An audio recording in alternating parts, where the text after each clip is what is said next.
अस्सलाम वालेकुम boys and girls, this is Shazeb Khwaja, your physics teacher. आज हम लोग क्लास 9th का चैप्टर नंबर 1 टॉपिक स्टार्ट हम लोग करेंगे। What are the steps to represent a vector in a coordinate system. सबसे पहले तो आपको समझ आना चाहिए कि कार्टेशियन कोऑर्डिनेट सिस्टम क्या है।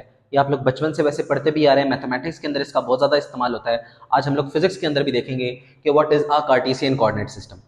तो जब दो लाइंस, टू पैरेलल लाइंस, एक लाइन हमारी वाई एक्सिस के अंदर हो और एक्स एक्सिस के अंदर हो, ये जब दोनों आपस में मीट करती हैं एट 90 डिग्री परपेंडिकुलर एंगल, तो इसको हम लोग बोलते हैं it is a Cartesian coordinate system. ठीक है, मैथमेटिक्स एंड फिजिक्स के अंदर हम लोग कार्टेशियन कोऑर्डिनेट सिस्टम का इस्तेमाल करते हैं वेक्टर की लोकेशन या पोजीशन को फाइंड आउट करने के लिए। तो this is a Cartesian coordinate system.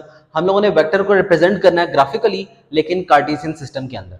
तो कौन से स्टेप्स हैं जो कि आपको फॉलो करने पड़ते हैं वेक्टर को रिप्रेजेंट करने के लिए? ये स्टेप्स आपके सामने मेंशन हुए हैं। हम एक एक करके स्टेप्स को फॉलो करेंगे, फिर एक क्वेश्चन भी इसका सॉल्व करेंगे। सबसे पहले देख लें, कहता है ड्रॉ अ कोऑर्डिनेट सिस्टम। आपने क्या करना है, एक कार्टेशियन कोऑर्डिनेट सिस्टम ऐसे बना देना है। फिर आप लोगों ने सेलेक्ट अ सुटेबल स्केल, एक स्केल सेलेक्ट करना पड़ेगा। क्या मतलब है इसका, अभी हम लोग क्वेश्चन सॉल्व करेंगे, आपको समझ आ जाएगा।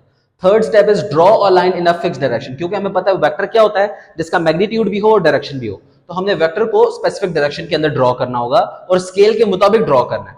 और lastly put an arrow along the direction of vector. ये तो हो गए इसके स्टेप्स, जो कि आपको अगर सवाल आ जाता है कि what are the steps to draw vector in a coordinate system, तो आपको ये स्टेप्स इस तरह मेंशन करने पड़ेंगे। अब हम आ जाते हैं इसके प्रैक्टिकल एप्लीकेशन के ऊपर कि अगर सवाल आ जाए इस तरह का, क्वेश्चन बोलता है draw a 50 newton vector along 30 degree to the X axis, तो इसको सॉल्व किस तरह किया जाएगा। तो हम लोग एक एक करके स्टेप्स को सॉल्व करेंगे। देखिए, सबसे पहले क्या कहता है, कोऑर्डिनेट सिस्टम बना लें। तो देखिए आपके सामने सपोज करें मैं कार्टेशियन कोऑर्डिनेट सिस्टम बना लेता हूं। ये हो गया वाई एक्सिस और ये इसका हो गया एक्स एक्सिस। तो फर्स्ट स्टेप हमारा पूरा हो गया। Next is select a suitable scale. तो आप फिर स्केल को सिलेक्ट कर लेंगे। स्केल की यहां पर हेडिंग डाल लें। अच्छा, स्केल को सिलेक्ट करने की क्या जरूरत पड़ती है? देखें, हम लोग कभी भी 50 न्यूटन मतलब 50 सेंटीमीटर की लाइन नहीं ड्रॉ कर सकेंगे, वो लाइन हमारे पेज से बाहर चली जाएगी। तो इसलिए हम लोग स्केल्स को सेलेक्ट करते हैं। स्केल हम अपनी मर्जी का सिलेक्ट कर सकते हैं। इस केस में मैं इमेजिन कर लेता हूं, इमेजिन करें कि 10 न्यूटन जो है ना, वो बराबर है 1 सेंटीमीटर के। अगर 10 न्यूटन 1 सेंटीमीटर के बराबर है, तो फिर 50 न्यूटन जो है वो ऑब्वियसली किसके, 5 सेंटीमीटर के बराबर हो जाएगा। ठीक है, तो अब हमने 50 न्यूटन की लाइन नहीं लगानी, हमने 5 सेंटीमीटर की लाइन लगानी है।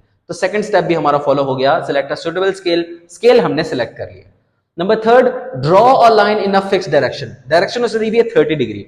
अब आप क्या करेंगे, आपको इस ओरिजिन के ऊपर अपना डी रखना पड़ेगा, जिससे आप एंगल देखेंगे। इमेजिन कर लें अगर 30 डिग्री यहां पे होता है, तो आपने 30 डिग्री के अकॉर्डिंग इस तरह लाइन लगा देनी। ठीक है, और लाइन लगानी कितनी है, according to the scale.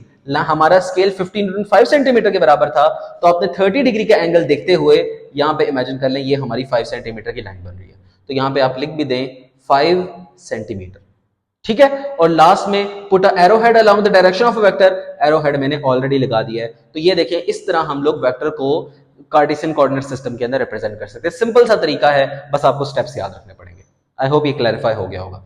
4 steps हैं जो कि आपको फॉलो करने पड़ते हैं। नेक्स्ट टॉपिक की तरफ हम लोग आते हैं, what are the addition of vectors, के वेक्टर को ऐड किस तरह किया जाए। हम लोगों ने पिछले टॉपिक्स के अंदर पढ़ा था कि वेक्टर्स को हम सिंपल एडिशन नहीं कर सकते, vectors can not be simply added. इस तरह वेक्टर्स को 5 + 4 का कभी भी आंसर 9 के बराबर नहीं आएगा। व्हाई? बिकॉज ये वेक्टर्स है। वेक्टर्स को सॉल्व करने के लिए हम लोगों को वेक्टर अलजबरा को फॉलो करना पड़ता है। अब व्हाट इज वेक्टर अलजबरा, वो हम लोग देखेंगे, इसका हम लोग एक क्वेश्चन भी सॉल्व करेंगे। सबसे पहले वो मेथड जिससे हम लोग वेक्टर्स को ऐड करते हैं, उस मेथड को बोला जाता है हेड टू टेल रूल। ठीक है ना, वेक्टर्स को ऐड करने का जो रूल है, सिंपल एडिशन नहीं कर सकते, वेक्टर अलजबरा फॉलो करना पड़ेगा। वेक्टर अलजबरा में जो रूल्स हम लोग फॉलो करते हैं वेक्टर्स को ऐड करने के लिए, that rule is known as head to tail rule. अब हेड टू टेल रूल क्या बोलता है? According to the head to tail rule, vector of the first vector is the tail of the first vector is joined with the head of a last vector। पहली की tell को last के head के साथ join करना है। अब क्या मतलब है इसका, इसका भी अभी हम लोग क्वेश्चन सॉल्व करेंगे तो आपको ज्यादा समझ आ जाएगी। और लास्ट में जो आंसर आ रहा होता है, उस आंसर को हम लोग रिजल्टेंट वेक्टर बोलते हैं। एक इसका क्वेश्चन सॉल्व कर लेते हैं ज्यादा बेहतर अंडरस्टैंडिंग के लिए। देखिए, क्वेश्चन आपके पास लिखा हुआ है कि ऐड करें 2 वेक्टर्स को। तो वेक्टर्स को ऐड करने का तरीका, एक वेक्टर ये है, दूसरा वेक्टर ये है। तो हम लोग क्या करेंगे, सबसे पहले एक कार्टेशियन कोऑर्डिनेट सिस्टम बना लेते हैं अगेन। सबसे पहले पहला वेक्टर ड्रॉ करें। 4 न्यूटन का है ना, तो 4, क्योंकि वेक्टर छोटे मुझे स्केल में नहीं ले रहा, तो 4 न्यूटन का वेक्टर आपने इस तरह के ड्रॉ कर लेना है। इमेजिन करें दिस इज अ 4 न्यूटन का वेक्टर, ये ड्रॉ कर लिया। ठीक है, और फिर सेकंड वेक्टर जो है, आप याद रखिएगा, सेकंड वेक्टर की टेल को फर्स्ट वेक्टर के हेड के ऊपर रखना और डायरेक्शन यही फॉलो करनी है। तो डायरेक्शन इसकी इसी तरह होगी, टेल के ऊपर रखा, जो भी डायरेक्शन इसकी दी हुई है वो अपने इस तरह फॉलो कर लेनी है। तो इमेजिन कर ले this is a 5 Newton vector, ठीक है। और लास्ट में अब हम रूल को फॉलो करेंगे। क्या बोलता है rule? Tail of a first vector, पहले वेक्टर की टेल ये है, is joint with the head of a last vector, last vector का हेड ये है, इन दोनों को आपस में ज्वाइन कर दें तो आपके पास जो आंसर होगा that answer is called as resultant. तो इस तरह करके हमारा रिजल्टेंट निकल आएगा। अब रिजल्टेंट की अगर आपने वैल्यू फाइंड आउट करनी है तो स्केल यहां पर रखें, टोटल डिस्टेंस मेजर कर लें, तो ये रिजल्टेंट हमारा आ रहा है जो कि 9 के बराबर नहीं होगा, ये अप्रोक्सीमेट 7 या 7.5 इस तरह की कोई वैल्यू आ रही होगी जो कि आपको स्केल से चेक होगा। और क्योंकि ये वेक्टर है तो वेक्टर की डायरेक्शन भी होती है, डी यहां पर रख के आप इसका एंगल भी फाइंड कर सकते हैं जिससे उसकी डायरेक्शन हो जाएगी। एक और क्वेश्चन भी देख लेते हैं, ऐड 3 वेक्टर्स। अगर आपको 3 वेक्टर्स ऐड करने पड़ जाएं तो वो हम लोग किस तरह ऐड करेंगे? सिंपल रूल ही है, अगेन आपने कार्टेशियन कोऑर्डिनेट सिस्टम बना लेना है। इमेजिन करिए कार्टेशियन कोऑर्डिनेट सिस्टम बन गया। सबसे पहले पहला वेक्टर ड्रॉ कर लें, इमेजिन करिए हमारा फर्स्ट वेक्टर ड्रॉ हो गया, दिस इज 3 न्यूटन।